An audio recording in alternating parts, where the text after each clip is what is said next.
What's going on, everyone? Welcome to episode 260 of Littleroot Lessons. The whole gang is back for the first time in what feels like, honestly, it might be well over a month at this point. Probably has been. Yeah, it's been pretty close. I've been traveling around. We get it. What? I'm sorry I go places. Yeah, Really, it's just I been the have same. not. I have been to work and back, and that's it. Honestly, I've also just been to the same place twice, and outside of that, I've also just been to work and back. Nowhere else really. Didn't get to go to Philly after the Eagles won the Super Bowl because they decided to make the parade on Valentine's Day. There were 1.5 million people in the city, and it's like my brother who lives in Philly said, "Nah, that ain't worth it." So it was like me. I was going to meet up with Chris. There were a couple other New England locals who were from the greater Philadelphia region. We're all going to head down and meet up at the parade, and then we saw it was a Friday, and everyone was like, "Nah, not happening. Dumb, bad." So we just stayed home. I'll just go to the Phillies parade in November. So my girlfriend's brother is a huge Eagles, well, somewhat of an Eagles fan. It's complicated. But he has kind of just been appearing in Philadelphia recently. Like, he kind of just shows up there. And I was like, listen, the weekend of the parade, do not go there. No. It is not going to be a good idea. And I believe that he took me up on my word to listen to me on it. But yeah, it was a time. Howie Roseman got a concussion, probably because he took a beer can straight to the face. And he, in his speech at the Rocky Steps at the Art Museum, yelled, "I bleed for this city," and I'm like, "Oh yeah, he ain't passing protocol."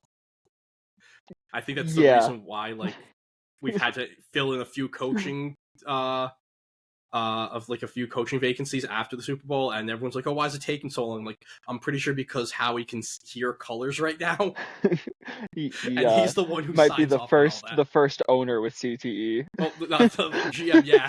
First GM with CTE. Sorry, apologies. Outside of former player GMs, yeah, he's the first calculator rat with us with CTE.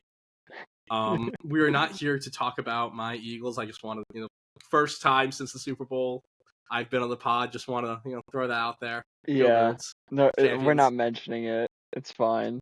Yeah. We will mention. I'm outside right now. That too, yes.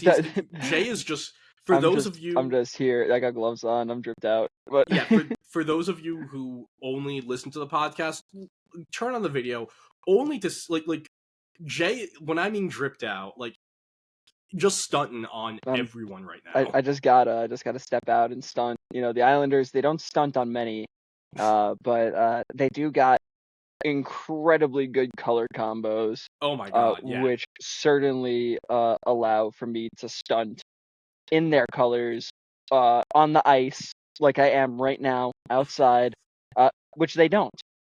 So someone's got to fill the void. It's a balmy low 40s in upstate New York right now, which in the upstate New York New England region, 40 degrees feels like a summer day. It's actually very nice. And so Alex, she's inside doing some work, and we live in a 1-bedroom apartment. I was like, my options are I go into the bedroom and I do it in there, or I can just do it outside. I'm like, that could be kind of unique and interesting. Could be a little fun. Yeah. We outside, it's New York. This is what it's about. I absolutely love it. Carter just doesn't get the energy because he's a Midwesterner. I would be lying if I said I was paying attention. I was doing homework for Carl. Homework for Carl? What? What homework? Don't worry about it. Oh god. All right. Okay. It's okay. I failed at my homework. Let's move on to the tournament. We can move into the tournament, which I was I was looking for something for the thumbnail and I can't find it. And in doing so, I found a tweet about Wolf Glick talking about Survivor because it was, I think, 2 seasons ago. one of the guys just got on there and like started talking to one of the other castaways about like just Pokemon. Evidently, the guy who like initiated it is a friend of Wolf's. So I was like, "Oh, that's really cool." And like, I did not know that, but like, huh? Yeah, that was like because you had that, and I think at the around that same time, there was a guy on Love Is Blind who was just talking about like playing Pokemon Showdown, and it's like the nerds are winning right now. We are just taking over reality television. And speaking of Wolf, we can just switch over because 2025 is for wolves. 2025 is for wolves. Wolficon Parish yet again winning. A familiar narrative. Yeah, and this is just absolutely insane that he just keeps on getting away with it. Yeah, I mean, I know we have this conversation every single time that Wolfie wins. I don't think there's a debate at this point. I just don't. I'm sorry. I think it's over. This is it. Like, I don't care. You can point to, Ray Rizzo three worlds in a row. There's the level of consistency over the period of time, and just the dominance. It's there. Every other player from his generation is nowhere near this level. It's over. The debate's over. I don't care what anyone wants to say. I'm not listening to any more debates. Wolf's the best of all time. I know it's it's not a hot take to say it, but like, I don't want to hear it anymore. I'm done. No, and we can debate who is second at this point. And what's even crazier, I'll pull up the team right now with Wolf. So Wolf also went and said in a couple things, like in his winner's interview, and this was something when Chris told me that he's like, oh, apparently Wolf's playing Koraidon Parish, and I'm like, oh yeah, we're not going to see it. I'm like, Wolf's already made Worlds for this season. He's not going to play a serious team until like August for Worlds 2025. And apparently this started as a, hey, can I make Parish work in Regulation G? And the answer is yes. Not only did he win EUIC, but he also used this team to win the January Global Challenge. So in 3 months, he won Toronto with Parish. Next month he won the Global Challenge with Parish. And now he won EUIC, which is, to my knowledge, his first victory that is not on US soil with Parish. Man, wouldn't this be awesome if this didn't happen all the freaking time? Like, yeah, I don't see how anyone at this point is like is surprised. Excuse me. Like when Wolf shows up with something goofy and does well with it. Like I don't think we should be surprised. But like going into it, I'm like, okay, maybe like when I heard, okay, I'm like, day 2, good run. The video is going to be awesome when it comes out. Didn't expect to say it's like, oh yeah, he's winning with this team. Because when you look at, like, I have to find the tweet. Nishant sent literally this exact 6 to a few of us back in May of 24, and collectively everyone's response was, stop it, get some help. This should not work. But the more you look at it, the more crazy it is, because we keep on saying it's a Parish, and it is a Parish team. You have a Screamtail here with Parish song. You have the Gothitelle with the Shadow Tag. But everything's got Protect. Everything's got Protect, but it's more like a Sun team with the Balance Bros backbone. Yeah.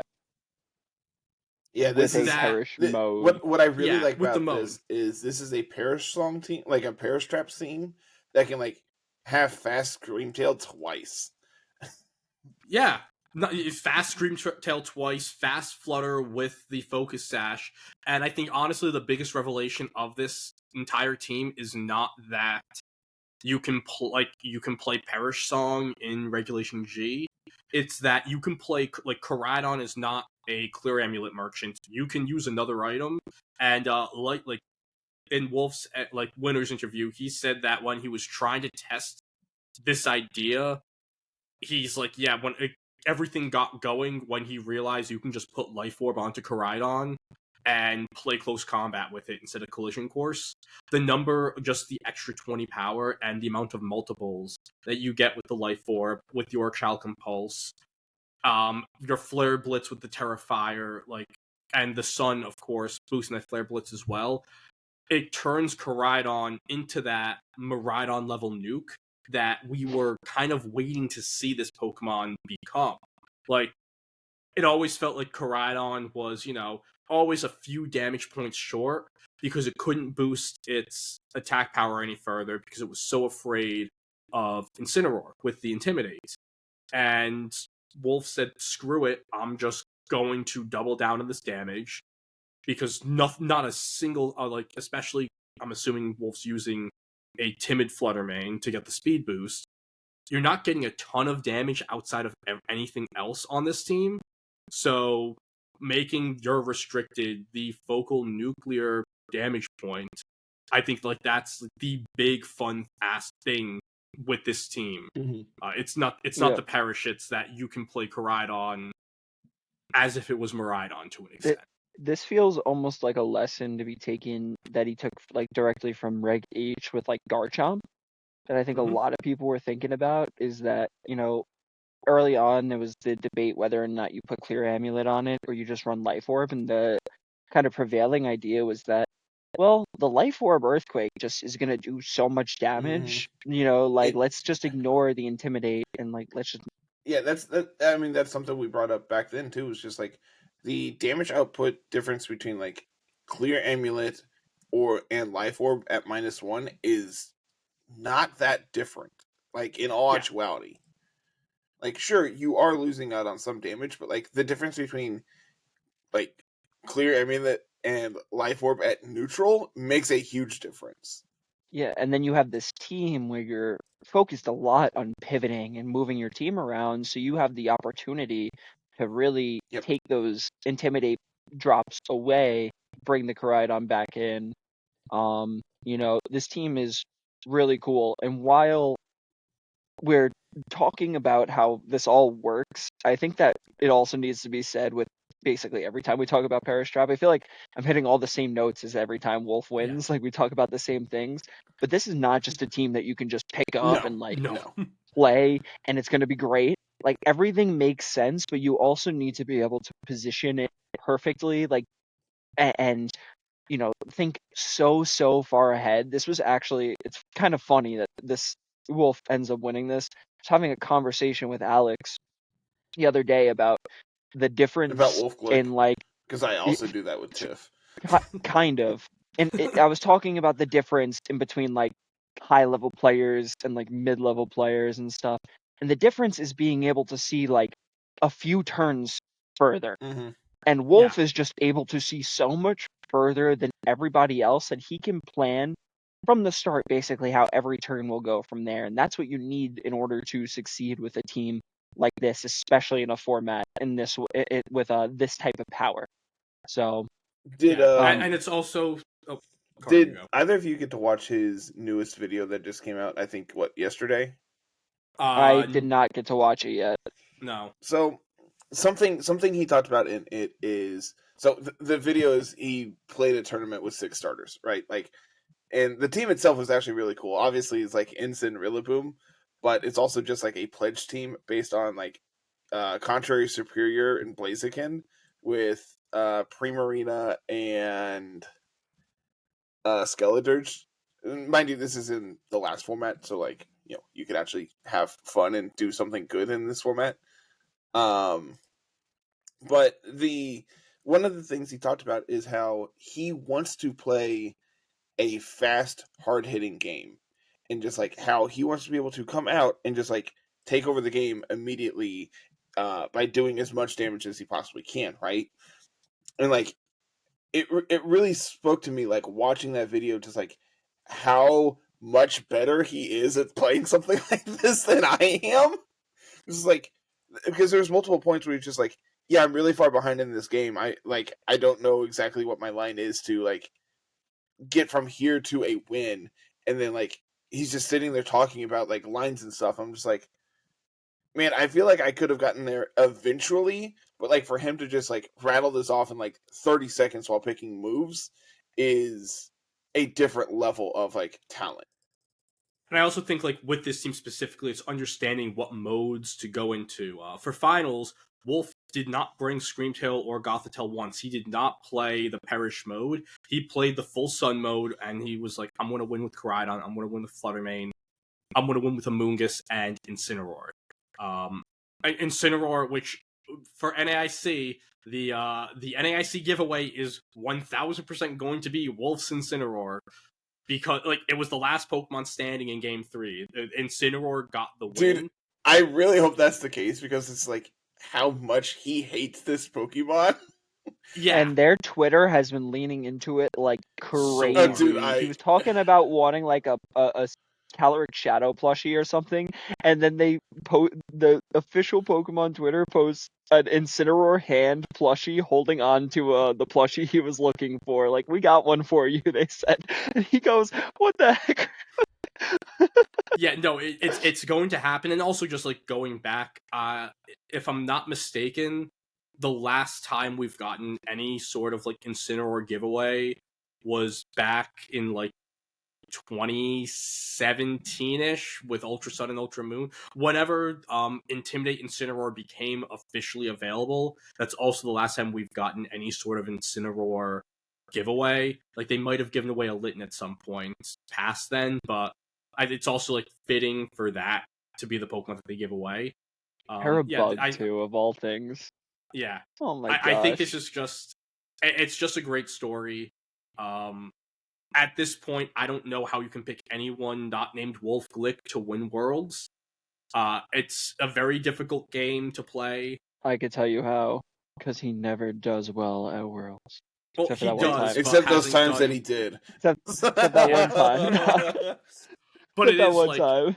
it is a different. It is so. Yeah, difficult. he's on a cold streak at Worlds though, Yeah, for dude, sure. he hasn't really had a is, good and run that's the in a part while. because he hasn't done well at Worlds the last 3 years. Or something? He did. Yeah, he hasn't had a did bad well-ish. season though, and Yeah, and that's the thing, right? Like, who you can knows never how long. count him out, but like, man, he's so good. Yeah. Honestly, a lot of the players that we saw were good, and moving on to the next player, Dill Yeoman. They were a UK player, so had that home court advantage. You could tell watching finals. There was usually when Wolf's in finals, most of the people are rooting for Wolf because Wolf is the Pokemon VGC main character. I think this was one of the first times where the crowd was at least a 50-50 split, if not rooting for Dill, because they were the hometown player. This is a Miraidon team. Dill said that it was based on Gabriel Agati's Worlds team because, as Jay was saying beforehand, every team somehow gets back to Gabriel Agati's influence. Yeah, the most influential. Like, if Wolf is like the Kendrick, God, I don't even want to say his name because of all the bad things that he's done recently. But there is a certain musician and producer in the rap genre who has now taken a very bad right-wing, alt-right pipeline turn towards a very bad ideology, who is probably the most influential musician in the rap genre, who I would probably call Agati close to outside of all the bad stuff. So like Agati is that person, like, call it from like 01 through like when did no, like it's 3 years ago, 2015. dude. Like, it's been a while. The crash out was anyway, like 3 years ago. Yeah. But yeah, no, this is I love Miraidon. Miraidon was my pick to win the event. Of course, it took Wolf Glick to stop it from happening.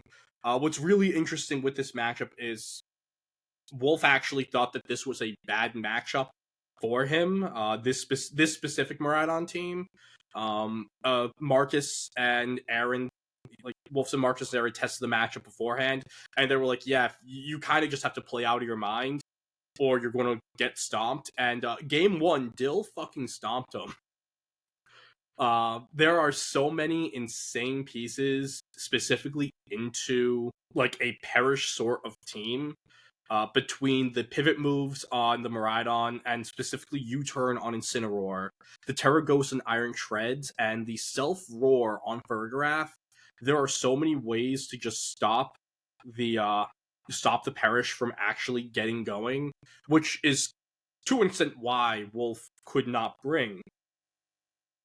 bring Screamtail or Goth, because like both those Pokemon into this matchup. Screamtail could have worked a little, but Goth is just awful into this specific team. Iron Treads is absolutely crazy. The amount of damage it does and the speed it puts out with the Quark Drive boost and the Choice Band is unreal.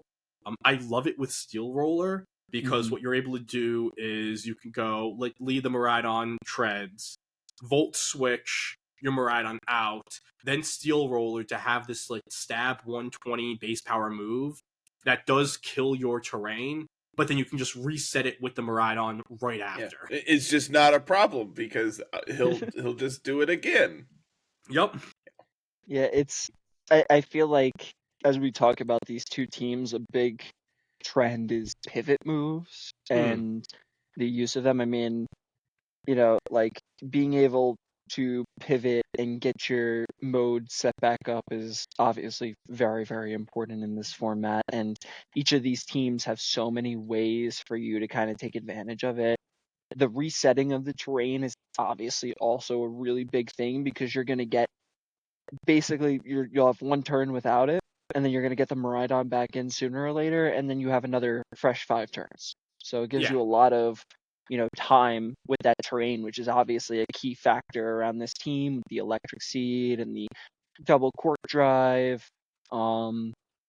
It's a really cool team, and the Urshifu Dart just it really brings it together. Really can hit like a truck. So yeah, really cool. Yeah. That's the thing, like a lot of these teams, like the Dark Fu on Wolf's team, one of the things we didn't know it on was the Terra Normal Flutter Mane. While Shadow Rider didn't have, let's say, Shadow Rider yet again had a disappointing weekend. I think it's still because a lot of people are making these techs specifically for that one Mon, where even if it's not getting the results that you would think it would be able to get, the fact that it can be an oppressive Mon is why people are still teching for it, even though like I actually don't think it's gotten a win since LA Regionals last year. So it's crazy how a Pokemon is kind of influencing team building, even though it's not getting the results. The Calyrex that is getting better results is Calyrex Ice. Yosuke Takayanagi, I apologize. This is probably our most standard team we've seen so far, with the Booster Speed Flutter, the Rock Pawn, Amoonguss Double Redirection next to your Calyrex Ice, the Scarf Chi-Yu, and the Rapid Strike Urshifu. Compared to the other two teams, not a lot to really talk about in terms of like fun new stuff. What there is to talk about, I don't think you two saw it. If there's one moment I will take away from this weekend, it's Yosuke's winners interview after his top 8 win. I've never seen a person so excited and so happy in my life, and it's just the pure joy of knowing that you just earned your Worlds invite and you do not need to play in a goddamn GC to get to get the right to try to make it in Worlds through Japan Nats, which is probably the second toughest tournament of the entire year. Like this looked like a free man. Usually for these exit interviews, or like the interviews with international players, non-English speaking players, they will have a translator to go back and forth.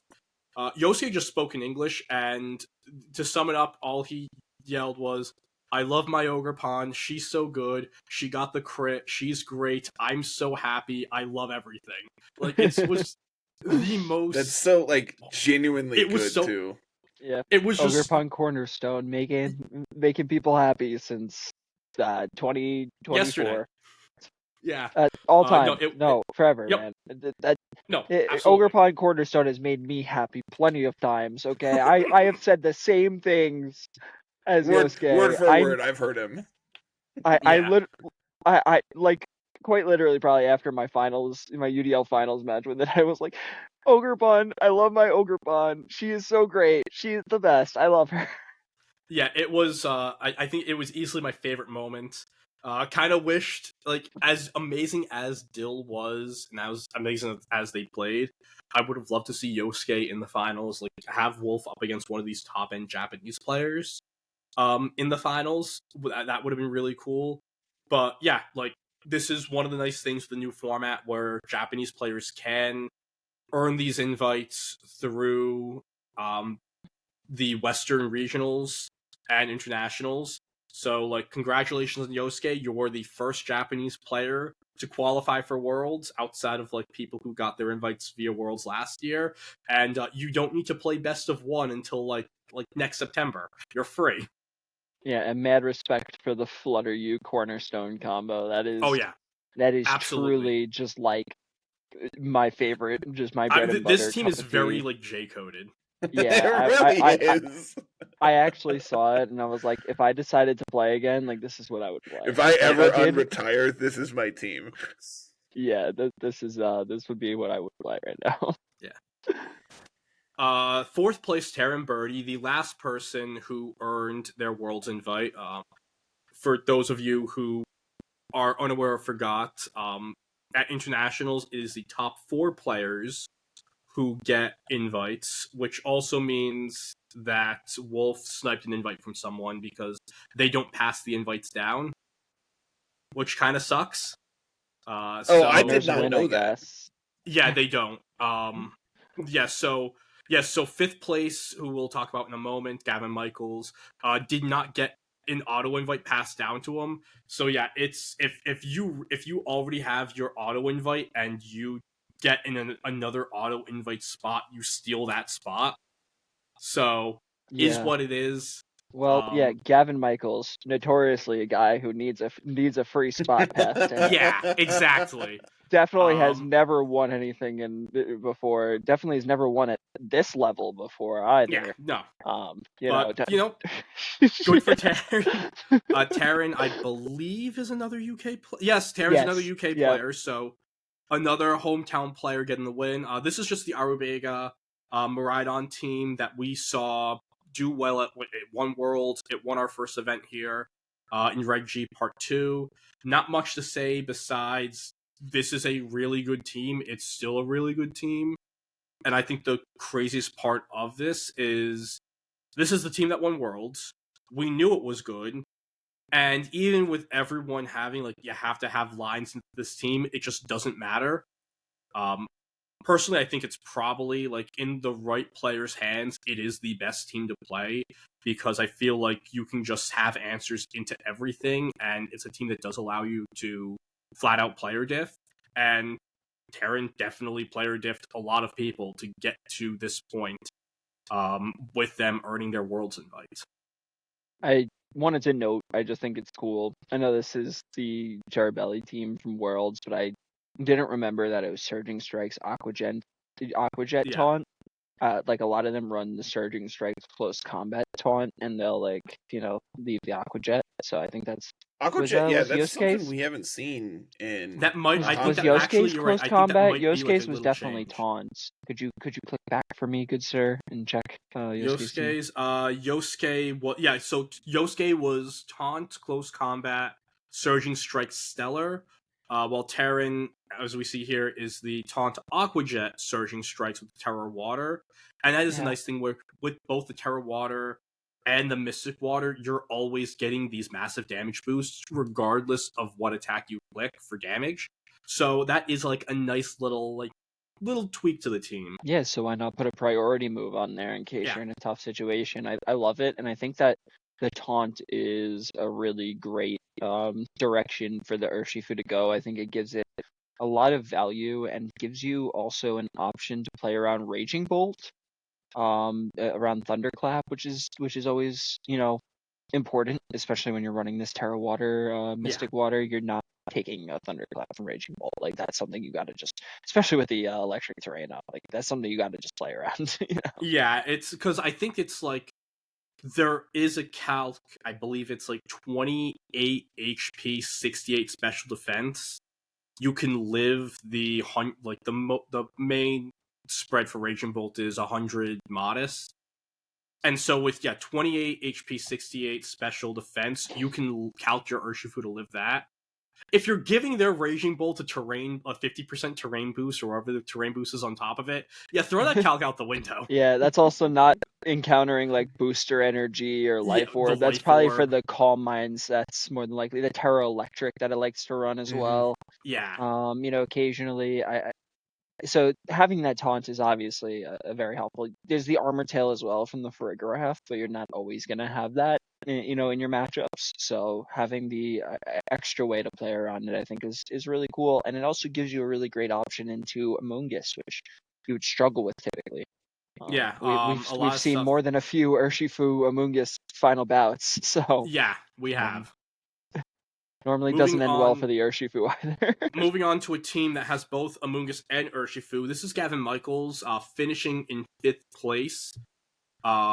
This 6. Give me a second. Whoa, Gavin Michaels with Rain. Whoa. No way. So it's not the exact 6. It's not the exact 6. I don't know if we could have sounded any more sarcastic about that. Yeah. I really don't think we could have. I mean, I think we really nailed it.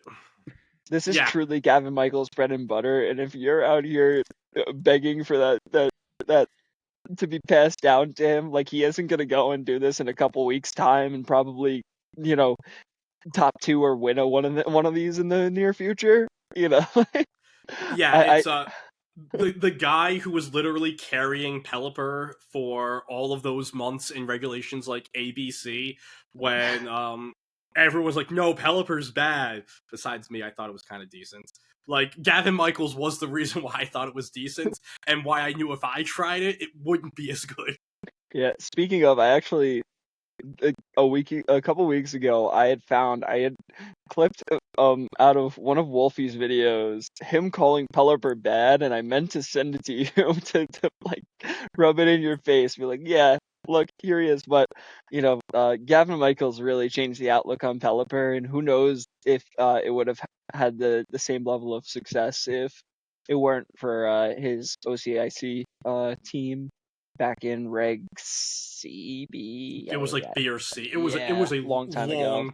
A long time Palafin ago. was good. Palafin won. So, like that Urshifu was Palafin instead. Yeah, and that's the thing that is crazy with this team. The amount it's with the Rain teams, what a lot of people Rain has been big up in my locals. 3 of my locals brought Rain to EUIC, and the common talking point of it is, the Kyogre pressing Origin Spout is great. Origin Spout, or Origin Pulse or Water Spout. It's a new combo name. It's a new combo move. Origin Spout. It's Water Spout, but it can miss. That would probably be fine. Yeah, it would probably be relatively fair. Like if you're over a certain 75% health, you can miss. Yeah, no, that would probably balance it a little more. Overall, the Kyogre is great. Scarf or Mystic Water Urshifu in the Rain, just there's so many multipliers going for it. It just blows all of your opponent's calcs away, and I think that's what is really making this team go from solid to actually really great. Kyogre is honestly done insanely well throughout the entirety of the second portion of Regulation G. And I think it's just because people aren't afraid of just slapping the Urshifu and doubling down on these water types and saying okay, well, if you have a Raging Bolt, I'll figure it out, because if you don't have a Raging Bolt, I kind of just run through your team. And Gavin ran through everything up into a top 8 finish. Moving on to our next team, another top player who needs no introduction, JoeUX9. This 6, I believe, I don't know if it's his exact World 6, but it's very close. This is the first of 2 Screens Miraidon teams that we're going to be covering. And there's a lot of little like nice fun like tweaks to the team. Ditto with with a sash is always great, and I really like the Terra Normal on Ditto now. Like when we were seeing Ditto a lot last year, it was Terra Ghost, and we keep on talking about like what is your Calyrex Shadow Tech. This is your Calyrex Shadow Tech. Initially, it was I'm going to run Choice Scarf, so I could be faster than it, but now it's I'm going to be Terra Normal, so I could press the funny button, but you can't. And then you're also Sash on top of it, allowing Yep. you to survive. Also, just wanted to note, huge weekend for Miraidon. I mean, I'm like just Yeah. running the top 8 here.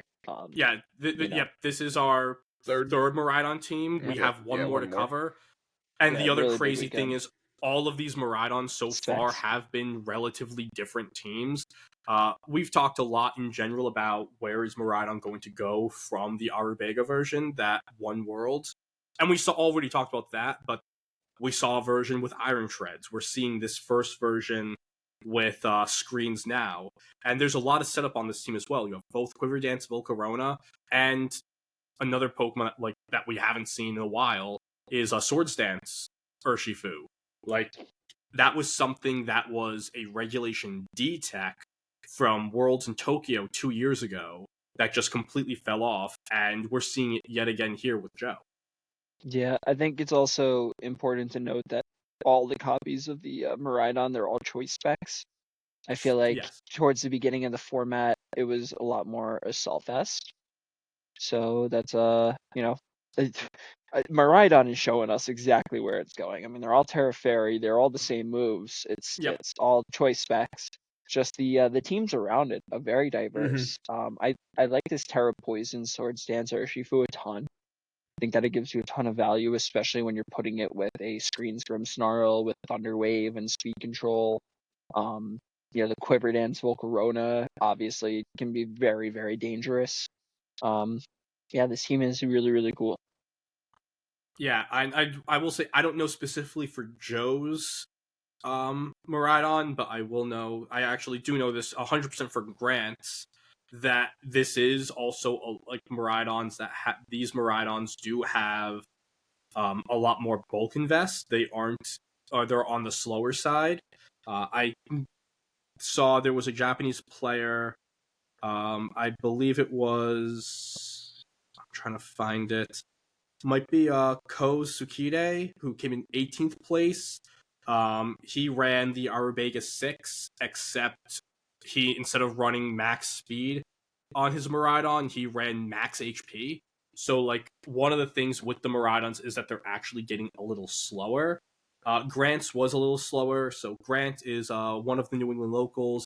He built this team along with Zach Weed, and it's just another look at this Screams Miraidon, just making this Pokemon between your bulk invest and the screens insanely bulky, and you can't remove it from the field, and it just keeps on clicking D-Gleams or Electro Drifts, or it gets itself off the field because it wants to click Volt Switch, and not only is it KOing everything it attacks, but you need to 2 or 3 hit KO this, which is just absolutely insane.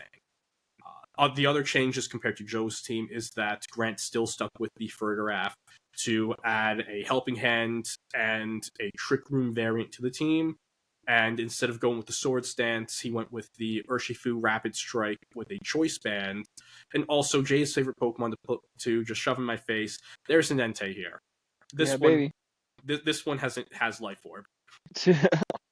Life Orb's a good option, especially when your Choice Band's taken on the Urshifu, which I do like. What I really like about it is, you can't be intimidated. So, like, normally for your physical attackers, you would want some kind of, like, protection. And, like we talked about with the with Wolf's Koraidon, not having, like, the damage output between -1 and neutral is not that significant. But, like, when you can't ever go to -1 from Intimidate, like, yeah. And I like the way that the Urshifu and the Entei work together as well, with like the Farigiraf in combination, because you have the ability to kind of pin each of their given weaknesses in terms of offensive potency, but you can also use the Farigiraf to allow that choice band Urshifu to not be faked out.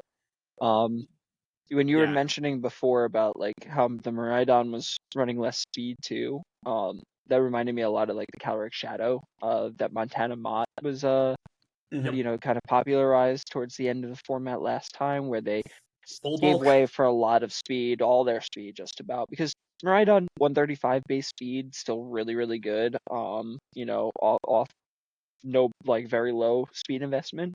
So you could put a lot of that into that bulk, make those decent bulk stats really good, and allow yourself to survive some crucial hits. And yeah, I really like this team. I think this has a really cool like bulk and attacking mode with it. Yeah, like just putting it in perspective, a 4 HP invest Miraidon hits 156 speed. That's outspeeding all. I believe that's. Give me a second. I can just. What was the base speed? I'm trying to. So it hits 156 as a stat, which means like it's outspeeding like all non-speed invests like base hundreds. I think it outspeeds Adamant Garchomp. With only like 4 points of HP. So like it still is one of the fastest Pokemon. That's base 95 when they're like max speed too. Yeah. So like this is crazy. That's Annihilate. This is a crazy fast Pokemon. I did run at my local that the local didn't actually happen. It was just Keon and June and we went on a car drive. Like on a drive throughout like southern Massachusetts and Rhode Island, and then like we lost like 2 hours of our lives. Something happened, we can't remember, and then all of a sudden we're back in the car driving around again. But yeah, it's like I ran like the AV, like I went like really bulky with my Miraidon, and I was still shocked at how many things I just still outsped with it. It actually kind of threw me off where I was in Trick Room, and I'm like, oh yeah, one like Miraidon 4 HP, in a restricted format, especially, probably good in Trick Room, and I'm like, oh crap, there's still a lot of like the bulky ogre pawns. Like, oh my god, I'm like, you're still outspeeding so much. But yeah, this is a really cool team. Very happy for Grant. This is like his first really big accomplishment. And I know he was out of World's contention up until this weekend. Now he's firmly in it, and I'm curious to see if he can go all the way and add another potential New Englander to the top 75 or whatever it's going to end up being. The final team is the Calyrex Shadow, Theotime Masat. It's boring. It's balanced stuff. Like this truly is just like very nice, Angelo. Balanced stuff. I mean, and this is coming from like the balanced player here. I think the reason why Calyrex Shadow is really struggling is because every other team that we've talked about has an immediate offense mode. The Life Orb Koraidon, the Fluttered Shiyu lead, Miraidon in its entire existence, the Tailwind, like the Scarf Urshifu and Ran, or like Tailwind Water Spout. There are all these like immediate, I'm going to take a knockout or two moves that all of these teams above it have. And what is that on this team?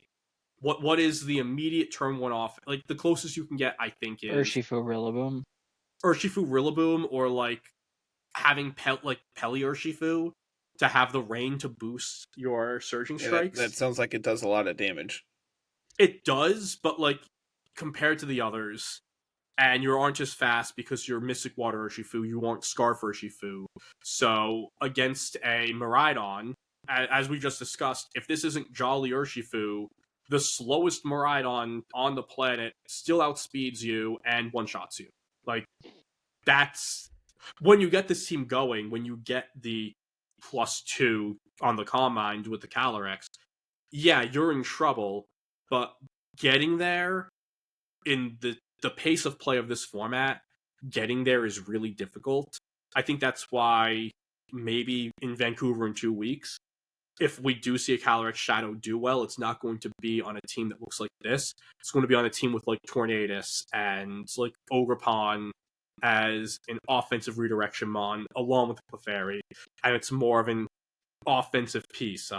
Honestly, this could be like this could be a team where maybe we start seeing Life Orb Calyrex pop up as just a way to get that immediate damage and that people actually invest in its offenses instead of saying, oh yeah, I'm just going to keep on clicking boosting moves.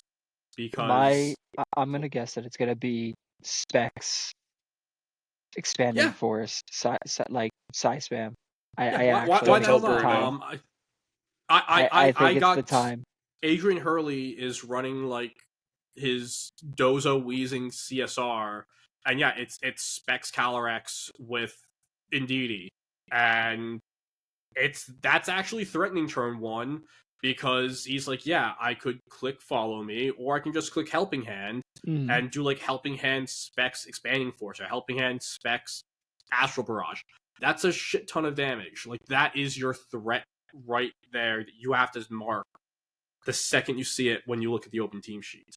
And right now, in order to counter the Calyrex, basically everything is going Terra normal.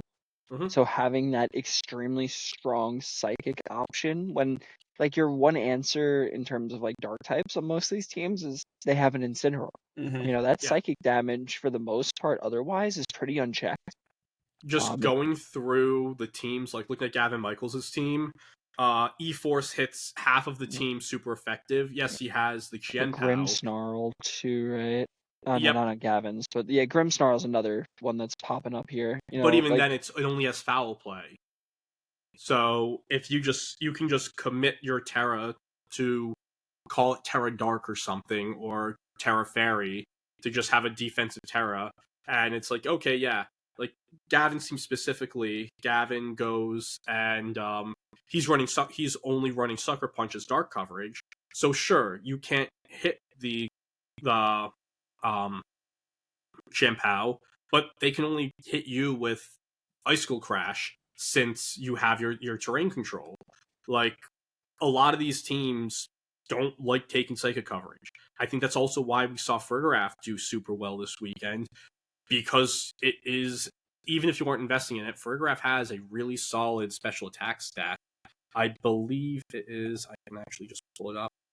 115. It's a base 110.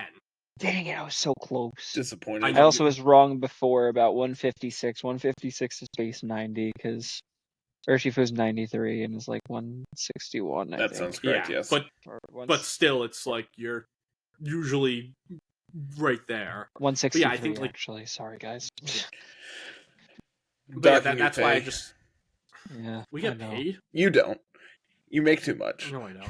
Go to New York twice, and I'm not even like... So... Jay, do you want to get on the dogpiling? No. Thank you. Don't.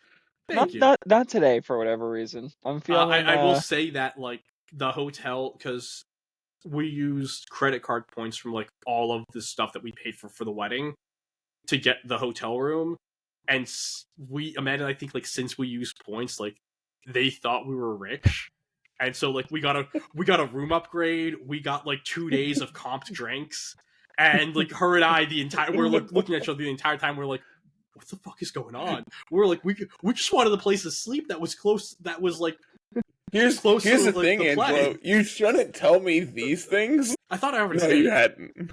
Oh, well, whoops. But yeah, it was, we're like, and Amanda's like, I think they think, like, we have money. I'm like, we just paid for a wedding. That's all we did. And got points for it. But yeah, I'm back to Pokemon. Not really feeling this team. Maybe at some point it'll come out, but I think in this format, you just need to play more offensive, or at least have an immediate offense mode that this team just doesn't have. But Jay said it, Specs Calyrex, Vancouver winner. We're going to see it in 2 weeks. Carter, do you have any other Carter's Corner teams? I posted like 12 of them. Okay, well, we're not going to do 12. I would recommend starting with number 10. This is a team that I saw. So I only went through like day 2 teams. And 10th place there is in the hand of Francisco Pio Pero. Yep, I have the team already up. This is we've been seeing this team a lot. There was a ton of this in day 2 from what I saw, and was very shocked to see something like this because I first saw Heat Train plus Screamtail. I'm like, oh, this is really cool. And then I keep scrolling. I'm like, all right, we need to move it up and like just give credit to the next highest and the next highest and the heck. And it's just outside of top 8, huh? Yeah. This was this is a team that's been popping up a lot recently. This is kind of like the way to play Terapagos. To an extent, I think it kind of goes into the same way as what we were just saying with the Caloric Shadow. Because you need to get these Combine boosts up for the Terapagos to do something. And you kind of there's an opportunity cost of you need to get your first 3-4 turns right to be in that position. Same with the Caloric Shadow team. And once you're in that position, you're golden. But if you don't get there, because your opponent's allowed to play Pokemon as well, if you don't get there, not great. With that being said, double fake out. This is a really cool. You use the Magma Storm to trap, and then you use a trap and chip damage, and then you can do the Encore Disable thing with the Screamtail to just make one of your opponent's Pokemon completely useless. Like, that's a way to get this, like, get the Terapagos in and boosting when you can make their Pokemon do nothing. I just need a moment to say thank you, Francisco, for running Citrus Berry on your Heatran and not putting a zoom lens on it, like so many of these other crackheads who run this Pokemon. I don't know what they are thinking or what they are doing. You're running Magma Storm. You're running the inaccurate move over another one for a reason. Just run it. Just risk it. Just be a gambler. Eat that Citrus Berry and have yourself a jolly old time. I love it. Thank you, Francesco. I would like shake you and say they give you a kiss on your forehead. Thank you. One of the reasons why like we really don't see berries as much anymore is because there's just so much unnerve Callies. Yeah. But like you don't bring Heatran into the Calyrex matchup. I don't care. Why are we running zoom lens ever? Oh no, I agree. To make you have an aneurysm. It's the only reason I can come up with. I agree with you. It's why we weren't seeing it. And then Francisco was like, wait, when am I ever bringing this Pokemon to like a CSR matchup? It can't touch my Terapagos. I just win with this thing. I need someone to just go through and make like the LRL hate team where it's just like stuff that we have talked about where it's like, why is this happening? What are you doing? Why does this exist? It's just like I'm sure people have like record of like things that I have hated on over the last 5 years or whatever. It's actually been pretty close to 5 years of you doing this and then other hosts popping in, which is kind of crazy. Yeah, Carter does not hate anything more than Amoonguss. I think that's top of the list. No, I don't hate Amoonguss. I just do not enjoy playing. Can't use it. Like yes, that's my big thing. Is I don't like playing Amoonguss. I don't play it well. For a long time, I will say I hated it, and then I realized that no, I just suck. That is fair. So that is the first one. What's the next one you want to go to? Let's see. Because we're not doing all of these. We're just going to. So if we start from the bottom and work our way up, this is like I said, I started at day 2 cutoff and like worked my way back. There are some really neat ones in here. There's this Hard Rain team in the hand of Eden Bachelor. I believe it is. And so we actually got to see this team on stream, I believe, in day 1. And yeah, this is what if we played Regulation H in Regulation That's exactly what I was going to say. It's just like, this is, like, you don't see Basculegion in this format. You don't see Archaludon in this format. But, like, why play a Bad Rain setter when you can play Kyogre? Yeah, exactly. The Basculegion, you get the speed boost, and being able to get, and especially with like the Rory Moon Tailwind support as well, you can make this thing the fastest Pokemon in the format. And yeah, like just click Terra Water like Wave Crashes with a Rain Boost and a Choice Band, and say screw your damage calculator. Like that is the most fun thing to do in this format, is to just break the damage calculator. All that time you put in trying to like make your perfect like EV spread, it's like, nah, I just win. This thing does like 700. This thing just does 700% into everything. Like, I wouldn't be shocked if there's like a Choice Band, Wave Crash, Terra Water in the rain Like, it just knocks out Amoonguses, just no issue. Hold on, I'm gonna... You can run that calc. But yeah, everything else on the team, and even then it's like... Instinctively, I pulled up the calc and it pulled up the Blue Kaizo calc. that tracks. Hold on. Yeah, everything else, like... I need a minute. Arch is solid. It has the stats to play in this format. We've been seeing a lot more Roaring Moon, specifically on these rain compositions. And there is a bit of a balance aspect to this team, where you have the setup Kyogre to go with the Fake Out from the Rillaboom and the Amoonguss redirection. But then you do have just your immediate, I'm going to mess you up damage dealers, which, again, what we were talking about earlier, like, what do you prep for looking at this? You're probably wondering, okay, what can handle the Basculegion? Because this Pokemon unchecked can be a problem. So I kind of like that this is where they went with it. I believe this team, where did Eden finish? Eden finished 26, just out of top cut. Mm-hmm. Looks like they lost their first 2 rounds of day 2 and then finished out strong to finish at 9-3. But still, 26th place. That is, they had the second best resistance of all the day 2 players that didn't make top cut. So honestly, congrats to them. That is a massive win. Terra Water Basculegion Choice Band. In the rain. This is against 244, 188 Amoonguss. Yep. 75 to 88%. Yeah, okay. It's not a knockout, but like that's pretty insane. Putting That's you insane. in pulse range, 100%. Yeah. Or What is Team. the next thing? We'll do a couple more. So pick your favorites. Okay, 33rd place. This is I'm assuming it's Rory Cameron. Jesus Christ. This is Iron Valiant, Roaring Moon, Maushold, Okie Dokie, Weezing. Yeah, there's a lot going on here. There's a lot going on here. Well, Jay, there's your Specs Calyrex. Yeah, this is not really the place where I would expect it. But Is this what you expected at all? This is a team with of Pokemon. Weezing, fine. Like with Weezing, fine. With Roaring Moon, fine. With the other 3, maybe not.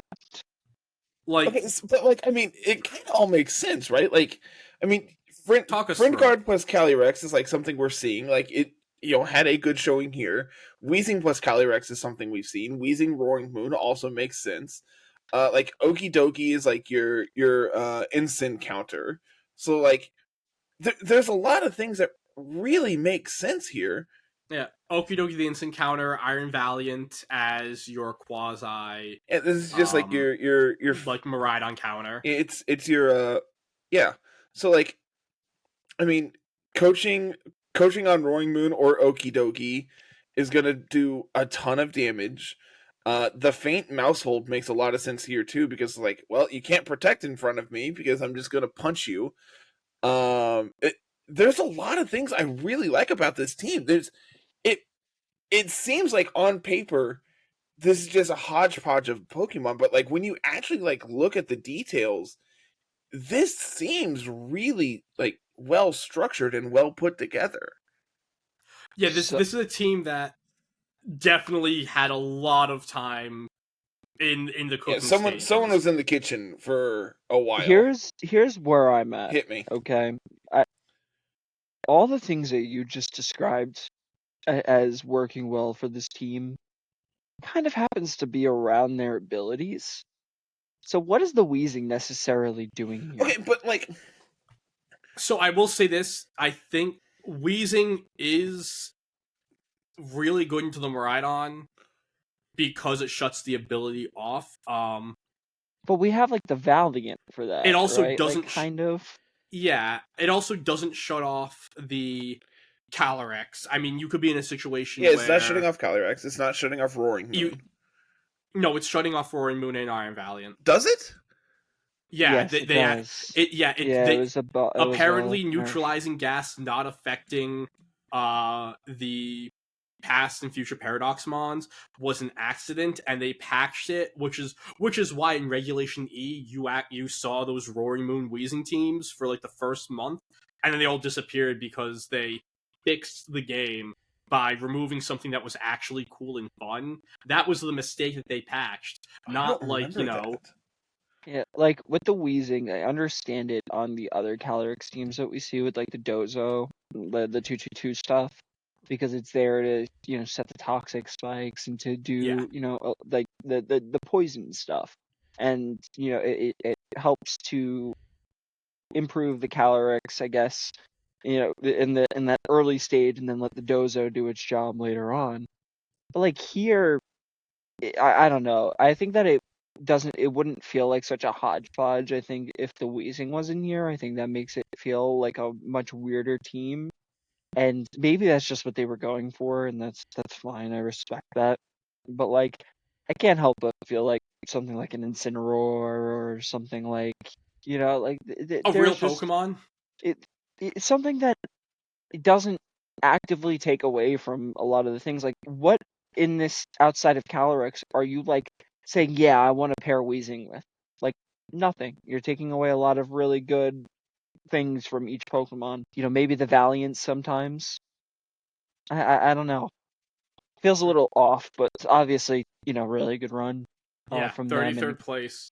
the rest of the team is crazy. So yeah, and that's, I mean, just looking, I can just see 33rd. So actually, yeah, they lost their win then. This team was one match. They lost to Antoine Guider, who finished in 21st. But yeah, so yeah, this team almost top cut. Like, was one game away. For actually, they beat Eden, who we just talked about. And then just going through their other loss. Yeah, like this was a nutty team that almost made it. Actually, going through their schedule, they played Stefan Mott, so I can go ask. You know he does coaching. Did you know he does coaching? When he gets home. Yeah, I'm just gonna go ahead and use this mark clip button. Yeah. Yeah. That was pretty good. That was pretty good. Okay. Let's. I'll say two more teams. I gotta switch over to my phone, so I'll be right back. Okay, if we're cutting it down to 2, I want to talk about 141. I knew it. I just had that already highlighted. Go to jail. What did I do? For bringing this up. It's this. What?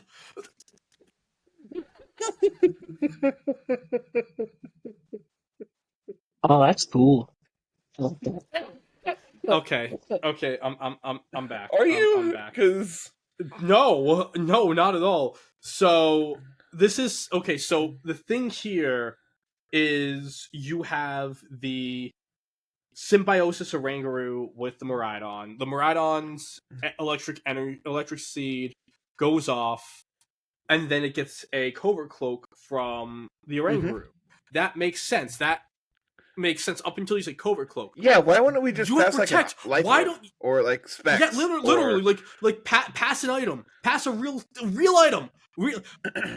I guess the already, argument there is that like Covert Cloak on Oranguru makes more sense, and like having the option to make your Miraidon immune to like Snarl or Fake Out and like these other things that are going to be able to like pressure it in some way makes some amount of sense. Like Icy Wind. I like too. the idea of it. I don't know if I like it in practice. Is I think the best way to put it. No, it's not good. Like, no, pass a real item. Like, if it's fine. Like, especially, who cares about the chip?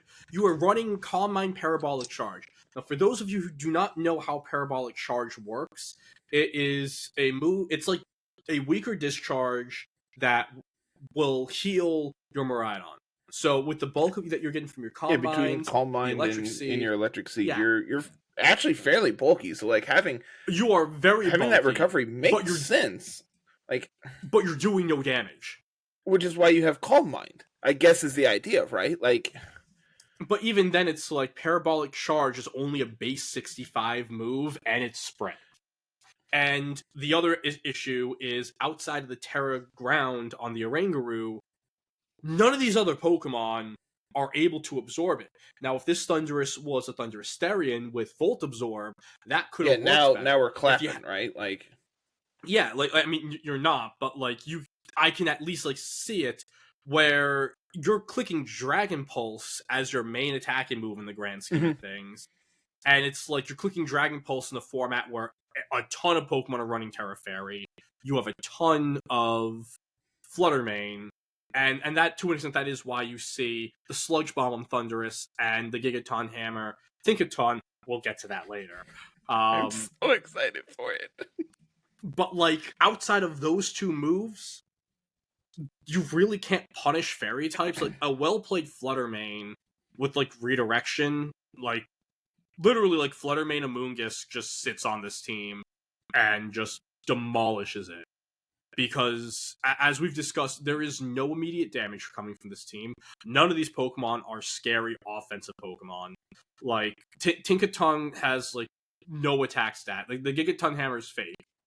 I mean, I feel like the real reason you're playing it is because of, like, Fake Out plus Feint, and, like, in the event you can click a Gigaton Hammer, you can't, like... And, well, yeah, you need this... It's a Fake Out Steel type, because any Fairy type just, like, beats this team. Or I mean, I said Flutter Mane. I more popular one would be, like, I know we can actually pull up the number here. A Pokemon that we actually see a lot will be Calyrex Ice. Which Calyrex Ice? Yes, my favorite fairy type, Calyrex Ice. Well, it was, let me see, 39% Terra Fairy. I mean, so Great fairy type. So what does this team do into Terra Fairy Calyrex Ice? Besides lose? Probably just, like, like Ivy Cudgel and make them sad. Scary face. Make them slow. Oh my god, their Scary Face. Jesus Christ, I didn't even see that. Their Scary Face. The Oranguru has Scary Face, Bulldoze. And, oh my... Okay, so Jay, you were clipping this. Like, the idea with the Oranguru, as we said, was, like, your Electric Seed goes off, you pass the Covert Cloak. Wouldn't it just be better if you pass, like, Life Orb, or just literally any other item? Yeah, it would be. The one thing that with the Covert Cloak, when I heard you, I did hear you guys speaking on it a little bit. My mic wasn't working because I had to switch to my phone because my computer died being outside.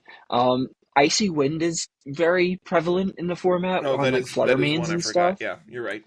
And so, like, it seems like he's obviously very, very concerned with, being their Miraidon losing in Speed Wars against whatever they're trying to play against. So they're trying to basically give themselves as many opportunities as possible. Carter, like, this is the fact that you made me look at this. You're welcome. Is this the worst team I've ever made you look at? Sadly, no. I don't think this one's that bad. I actually really don't either. No, it's not. Like, the more I look at it, I'm like, this isn't also, great, but oh my god. You asked what's your answer to Terra Fairy Calyrex Ice? It's Tinkaton. Yeah, okay, we're moving on. Next turn. You instruct your Gigaton Hammer.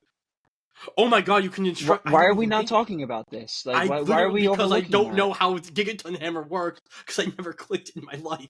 You just can't use it on the next turn. It doesn't mean you can't be instructed or encored into it. I mean, when you get encored into it, you still fail. Yeah, you but, like, struggle. you can instruct and you can use it a second time that makes in a row. More sense. That makes more sense. You get to deal with the Terra Fairy that way, and then you use, like Sludge Bomb Thundurus. Like, that has a really solid special attacking stat. And you still have just a ton of damage across the board between the Ogerpon and the Miraidon. I didn't see Sludge Bomb on the Thundurus. That is the first thing I noticed. You have Tinkaton as well to use Mold Breaker Feint to get through Farigiraf. And you can use Fake Out, and then and then you can also use it to break the Protects, and then also just feast with Parabolic Charge. I mean, I don't think that this team is great, and I think what Oranguru is doing with, like, its speed control options is, like, that Scary Face could be a Trick Room, it could be it could be a Psychic, which is good into Urshifu, it could be a Dazzling Gleam or something. It could be a Terragon Terrablast even, and it's not, because, Oranguru also has that fun little thing with Porygon too, where it's a normal type, so it gets Stab Terrablast, and then switches to it. So, but I think that this team is fine. I think you guys are hating a little bit too hard on it. I want to be very clear. I love Carter's this. not hating. Carter's not hating. I'm a masochist. Like, if I was ever going to write, like, my own version of, like, Euphoria, like, this would be my ground zero. Your Miraidon getting neutralized by a Calyrex Ice, it's frightening. That Tinkaton that you once knew is getting overheated. I will say the one thing spiraling. the one thing I do like before we move on to our last team, I really do like the Thundurus with the electric terrain. Terrain is so important for Miraidon, especially on a team like this where, again, your main damage output moves are Dragon Pulse and Parabolic Charge, where even with 2 Calm Minds, like, we were just talking about Calm Mind Pokemon earlier, you get 2 Calm Minds up with a Calyrex Shadow or a Terapagos, you then get to click a base 120 spread move as your funny button. This is a base 65 spread move that also hits your own Pokemon. Like, there is a huge difference between where you're going with the Calm Minds. So you really, really, really need your terrain up. And anyone's Rillaboom or Indeedee can just completely screw you over. So the Thundurus being able to go and set that back up so you don't have to send your Miraidon in and out, because this is a Miraidon that wants to stay in. Like, that makes sense. That shows a lot of foresight with the building process. And I'm going to leave this team on a high note. What is the last one you're going to make me look at? Okay, so there's a couple things I want to talk about. There's an Iron Leaves in 179. I'll just share it, and we don't have to. Yeah, talk that's about kind of what I'm doing. Is just talking about some of these. We've seen this, or at least ideas of this. Yeah. Iron Leaves on Miraidon. There was a Rayquaza in 173, which I believe was the only Rayquaza I saw. This is the only Rayquaza today, cool. too. 43? There's a Rhydon? Yeah, I figured we were talking about that because you bolded this. So, just RTT champion Rhydon. So this is 5 of the 6 Pokemon here are the core of the Snow Zama team. Snow actually played his Zama on stream. I believe it was like round 7 of day 1. Japanese player who invented came up with playing Zama with good Pokemon instead of with Latios. And this 6th spot has been a rotating piece. It was Rillaboom. Recently, it's been different versions of Raging Bolt, some with safety goggles, of the Assault Vest. Francois went and said, screw it, I'm playing Rhydon. And good for him. Imagine if he chose any other option. Like, literally, yes. Like, if this was just like a Terra Fairy Miraidon, not Miraidon, Raging Bolt, but same, honestly, close to the same thing. It's my turn to be a hater. I can't stand this Rhydon set. Oh yeah, it's really bad. I am not a fan. I can't get on board with it. You're right. If you're gonna be Lightning Rod, you need to be Special Rhydon. I agree. Yeah, I agree. Like, at least take advantage of it. Do something fun. Like, I know you're running Rhydon, but that's the other thing. It's like electric hits neutral for pretty much everything on this team, but you have 2 Terra Grasses and a Terra Dragon. Yeah, do you don't care. There's no water type on here. There's no flying type. Yeah, you have 5 Pokemon who are like, oh, if there's a electric type there, I can just Terra out of it or be okay in my normal typing. And then you have Chiyu who's like, I don't really care either way. Yeah. You literally, it's not even that. It's like, if you're going against Miraidon, it's booster speed on the Flutter. You have booster speed Flutter next to Chiyu. You're cool. You're set. You're fine. If they are going to, you're able to make that pin where if they don't Terra, you just Moonblast into them, you get it immediately because of your Beads of Ruin. And if they do Terra, well, now the Heat Wave you clicked for spread damage to just chip everything, that goes from a resisted hit into a neutral hit, and you get hit by 2 neutral hits from a Chi-Yu and a Fluttermane. Like, you're cool. What? Yeah, what? I don't get it. I don't get it. Not on this team. Others, sure. Like, Kyogre, great, fine. This, nah. One more, and then we can go. I really think that's probably about it. That's it? There's an Empoleon Pledge team. There's a Gastrodon Araquanid Okie Dokie team. There's a Slowbro. I found a Sneasler up at 86. We'll leave on Slowbro. We'll leave on your favorite Gen 1 Pokemon, or at least one of them. I know Slowpoke has been your... Well, it's the Gen 2 sprite of Slowpoke. It is the silver sprite, yes. Yeah. Because Gen 2 had different sprites for each game, which is really cool. I believe Gen 1 does as well. No. So you have different sprites for like the Japanese release versus American release. That's what I was thinking of. But I believe all the American sprites are like the blue sprites from the Japanese games, because you had red and green come out originally, and then blue came out, and which had a bunch of bug fixes, which is what game we got. Okay, yep, that makes sense. Yeah, because I knew that they were like different sprites. But, dude, there's some really bad Pokemon like green sprites. Oh, I've seen them. I know the Dodrio. Or no, the Hitmonchan. The Hitmonchan, where it's the Hitmonchan. I believe the thing I saw was it's a Togekiss watching a Dodo take a shit. Yep. Yeah. That's exactly what it is. And that Pokemon is not on this team. It is the Slowbro here. And this is, like, again, we see the screens Miraidon that actually, like, this time with the Iron Hands, you still have the Volcarona here. I don't know really what the Slowbro's doing. Like, the Heal Pulse is cool. Like, it's kind of just being bulky. And that's it. Yeah. Like, it's not... There's no Trick Room on it. He's just kind of there. Yeah, I don't... Like, I'm not sure where Thomas was going with this one. Yeah, I don't know. I saw a Slowbro, I'm like, hey, that's really cool. I didn't really look at it much past that. But yeah, no, there's a Slowbro. It's cool to see weird Pokemon. But like this is... Sorry, I'm looking at green sprites. It's not Wiggly. Yeah, we're calling it then. Hold on, I had to share this with you all. I had to just quit sharing so I can share. Oh, you're sharing on the pod. Oh Jesus, folks, we whatever is about to be shared. Jay and I just apologize in advance. I'm just here, guys. I'm cold. We're finishing up right after. What, the Wigglytuff? The Wigglytuff. Just look at him. Just so goofy. Okay, stop sharing, Jay. Get us out of here. Look at that. Thank you all so much for watching. Leave in the comments down below what is your favorite Carter side rant of all time. I have a couple really good ones. Make sure you go and check out the Blue Sky at Littleroot Lessons. Go and check out the community Discord. Come and hang out with us over there. And check out the Discord and Patreon supporters links as well. Okay. With that has been this podcast, and I will see you all when I see you. And peace out. Look at Chunky Gengar.